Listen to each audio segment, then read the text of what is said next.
এইভাবে একবার তেলে ভাজার ঝামেলা ছাড়াই এরকম ফুল পিঠা বানিয়ে খেয়ে দেখতে পারেন। কথা দিচ্ছি বন্ধুরা, একবার যদি খান না, আপনাদের কিন্তু বারবারই খেতে মন চাইবে। এই যে দেখুন। নমস্কার বন্ধুরা, অনুভার রান্নাঘরে আরও একটি নতুন পর্বে সবাইকে স্বাগত জানাচ্ছি। বন্ধুরা, আজকে আমি আপনাদের কোনো রকম তেলে ভাজার ঝামেলা ছাড়াই তৈরি করে দেখাবো দারুণ মজাদার স্বাদের খাস্তা মুসমুসে রসালো ফুল পিঠা রেসিপি। আর সেই জন্য একটা বড় পাত্রের ভিতরে আমি নিয়ে নিয়েছি 1.5 কাপের মতো ময়দা। আর এবার এই ময়দার ভিতরে দিয়ে দেবো স্বাদ অনুযায়ী লবণ, আর ময়ামের জন্য সেই সঙ্গে দিয়ে দেবো 2 টেবিল চামচের মতো সাদা তেল আর 1 টেবিল চামচের মতো ঘি।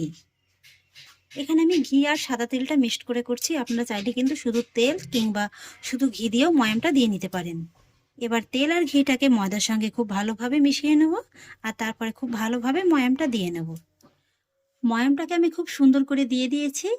আর এবার আমি ময়দার ভিতরে অল্প অল্প করে নর্মাল জল দিয়ে একটা ডো তৈরি করে নেব। এই ডোটা কিন্তু বন্ধুরা একেবারে খুব বেশি নরম হবে না, হালকা একটু শক্ত ধরনের হবে। ফাইনালি ডোটাকে আমি একদম স্মুথ করে মেখে নিয়েছি। আর এই যে দেখুন বন্ধুরা, আমরা সাধারণত লুচি বানানোর জন্য যেরকম ডোটা একটু নরম মেখে থাকি, এই ডোটা কিন্তু তার থেকে একটু শক্ত ধরনের হবে। আর এবার আমি এই ডোটাকে 5 মিনিটের মতো একটু ঢাকা চাপা দিয়ে রেস্টে রেখে দেবো। এই 5 মিনিটের ভিতরে কিন্তু ডোটা আরও খুব ভালোভাবে সেট হয়ে যাবে। আর এই 5 মিনিটের ফাঁকে চলুন আজকের এই পিঠাটার জন্য একটা চিনির শিরা তৈরি করে নেব। সেই জন্য একটা পাত্রের ভিতরে নিয়ে নিচ্ছি 1/2 কাপের মতো চিনি, আর তার মধ্যে নিয়ে নেব 1/2 কাপ জল, সঙ্গে নিয়ে নেব 3-4টির মতো ছোট এলাচ। এবার আমি চিনি শিরাটাকে তৈরি করে নেব, আর সেই জন্য প্রথমে চিনিটাকে জলের সঙ্গে খুব ভালোভাবে গলিয়ে নেব। এখানে কিন্তু চিনির শিরাটা খুব বেশি ঘন হবে না, মোটামুটি চিনিটা গলে যাওয়ার পরে একটু ফুটে উঠলেই কিন্তু হয়ে যাবে। চিনিটা গলে গেছে আর শিরাটা কিন্তু খুব সুন্দরভাবে ফুটে উঠেছে। এখানে কিন্তু চিনির শিরাটা একদম রেডি হয়ে গেছে। এবার আমি চিনির শিরাটাকে নামিয়ে নেব, তবে তার আগে এর ভিতরে সামান্য একটু কেশরি ফুড কালার অ্যাড করব। তবে এটা সম্পূর্ণই অপশনাল, আপনাদের হাতের কাছে না থাকলে না দিলেও চলবে। ফাইনালি আমার চিনির শিরাটা একদম রেডি হয়ে গেছে। এটা যদি খুব বেশি আপনারা ঘন করেন তাহলে কিন্তু চিনির শিরাটা পিঠার ভিতরে ঢুকতে চাইবে না। আপনাদের একবার দেখিয়ে দিচ্ছি, এই যে দেখুন বন্ধুরা, এভাবে একটু আঙুলি নিয়ে দেখবেন, দেখবেন এরকম একটা শাইনি ভাব চলে এসেছে আর হালকা একটু চিটচিটে ভাব চলে এসেছে। তাহলেই বুঝবেন যে চিনির শিরাটা একদম পারফেক্টভাবে রেডি হয়ে গেছে। এবার আমি গ্যাসের ফ্লেমটাকে অফ করে দেব, আর তারপরে শিরাটাকে ঢেকে রেখে দেব। এদিকে 5 মিনিট হয়ে গেছে। এই 5 মিনিটের ভিতরে কিন্তু ডোটা খুব সুন্দরভাবে আরও সেট হয়ে গেছে। আর এবার আমি এই ডো থেকে এইভাবে ছোট ছোট করে লেচি কেটে নেব। আমরা সাধারণত লুচি বানানোর জন্য যেরকম লেচিটা কেটে থাকি, এই লেচিটা তার থেকে সাধারণ একটু বড় হবে। সবকটা লেচি আমি খুব সুন্দর করে কেটে নিয়েছি। আর এবার দেখুন, একটা লেচি আমি কিচেন টেবিলে করে নিয়ে নিলাম। সামান্য একটু কর্নফ্লাওয়ার ছড়িয়ে দিয়ে আমি লেচিটাকে খুব ভালোভাবে বেলে নেব। আপনারা চাইলে এখানে কিন্তু ময়দা দিয়েও বেলে নিতে পারেন, তবে কর্নফ্লাওয়ার দিয়ে বেললে কি হবে, লেচিটা খুব সহজে একদম পাতলা করে বেলা যাবে। এই যে বন্ধুরা দেখুন, আমি একটা লেচি কিন্তু বেলে নিয়েছি। আর এই রুটিটা কিন্তু খুব বেশি দেখুন আমি মোটা করিনি, এটা কিন্তু পরে আবারও বেলতে হবে, তখন কিন্তু একদম পাতলা করে বেলে নিতে হবে। আর এইভাবেই কিন্তু আমি সবকটা লেচি আগে বেলে নেব। এই যে বন্ধুরা, এক এক করে সবগুলো লেচি কিন্তু আমি বেলে নিয়েছি। আর এখানে কিন্তু 1.5 কাপ ময়দা দিয়ে 18টার মতো কিন্তু লেচি বেরিয়েছে। আর এবার আমি আবারও একটা রুটি নিয়ে নিলাম, তারপরে ছড়িয়ে দেব বেশ খানিকটা পরিমাণে কর্নফ্লাওয়ার। ভালোভাবে রুটির গায়ে কিন্তু লাগিয়ে নিতে হবে। তারপরে আরও একটা রুটি বসিয়ে দেব, আবারও কর্নফ্লাওয়ারটা দিয়ে দেব, আবারও একটা রুটি বসিয়ে দেব, আবারও কর্নফ্লাওয়ারটা লাগিয়ে দেব। আর এইভাবেই কিন্তু আমি 18টা রুটি একসঙ্গে বসিয়ে নেব।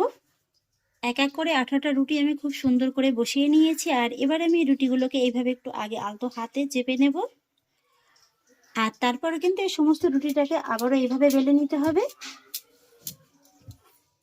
রুটিটাকে দেখুন বন্ধুরা, আমি কিন্তু খুব সুন্দর করে বেলে নিয়েছি।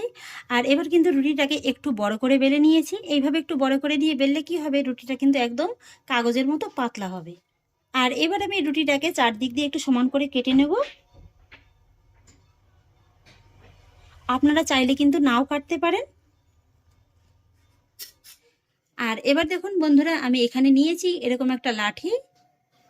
লাঠিটাকে এইভাবে রুটিটার একটা সাইড ধরে ধরে নিতে হবে।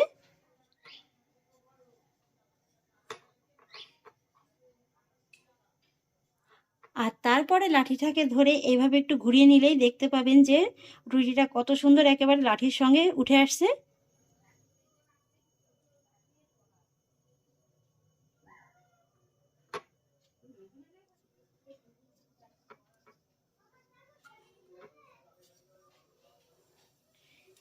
এই যে দেখুন বন্ধুরা, রুটিটা দেখে নিশ্চয়ই বুঝতে পারছেন যে রুটিটা কতটা পাতলা। এই যে দেখুন।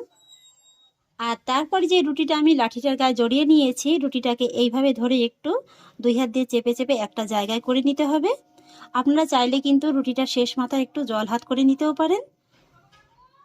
আর তারপর রুটিটা যখন জড়ো করা হয়ে যাবে তখন কিন্তু লাঠির ভিতর থেকে এইভাবে বের করে নিতে হবে। আর তারপরে রুটিটার এইভাবে বের করে নেওয়ার পরে দুটো মাথায় একটু জল হাত করে নিতে হবে। তারপরে দুটো মাথা ধরে এইভাবে একটু মুড়ে দিলেই দেখতে পাবেন খুব সহজেই একটা ফুলের ডিজাইন চলে আসছে। এই যে দেখুন বন্ধুরা, কত সহজে একটা সুন্দর ডিজাইন চলে আসলো। আর এবার দেখুন বন্ধুরা, এদিকে একটা থালায় আমি 1 চামচের মতো ঘি ব্রাশ করে নিয়েছিলাম। এবার আমি ফুলটাকে এই থালার ভিতরে বসিয়ে দেব। এই যে বন্ধুরা, খুব সহজে কিন্তু আমার আরও একটা ফুল তৈরি হয়ে গেল।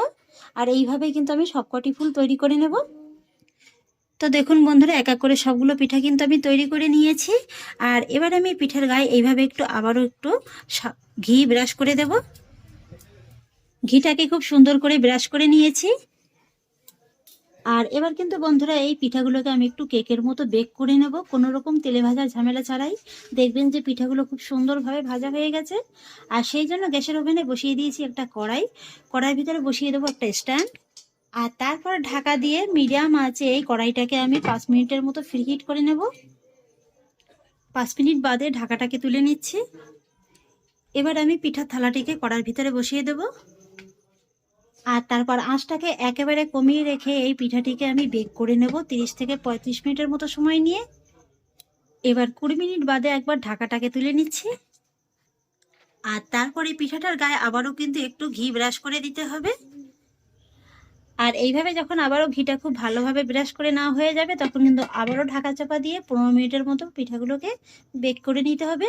আর এই সময় কিন্তু গ্যাসের আঁচটাকে লোয়ের থেকে একটু বাড়িয়ে নিতে হবে। 15 মিনিট বাদে এবার ঢাকাটাকে আবারও তুলে নিচ্ছি।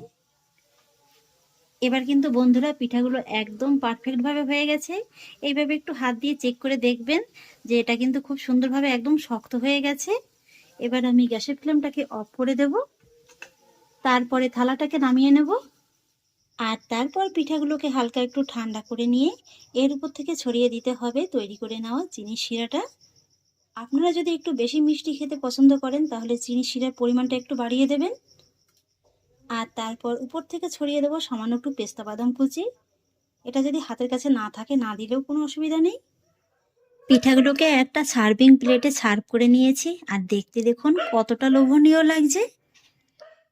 কোনো রকম তেলে ভাজার ঝামেলা ছাড়াই যে এত সুন্দর খাস্তা মুচমুচে আর রসালো পিঠা বানানো যায়, আপনারা কিন্তু এই ভিডিওটি না দেখলে বুঝতেই পারবেন না।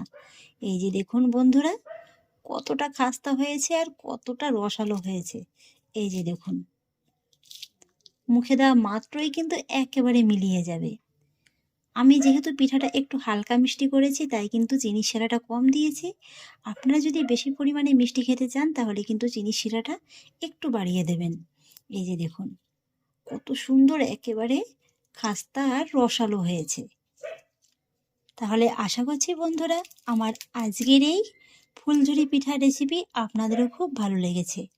যদি ভালো লেগে থাকে তাহলে আমাকে অবশ্যই একটা লাইক এবং কমেন্ট করবেন, সেই সঙ্গে বন্ধুদের সঙ্গে শেয়ার করবেন। আর প্লিজ বন্ধুরা, যদি আমার পরিবারের নতুন সদস্য হয়ে থাকেন তাহলে একটা সাবস্ক্রাইব করে পাশে থাকা বেল আইকনটি প্রেস করে দেবেন।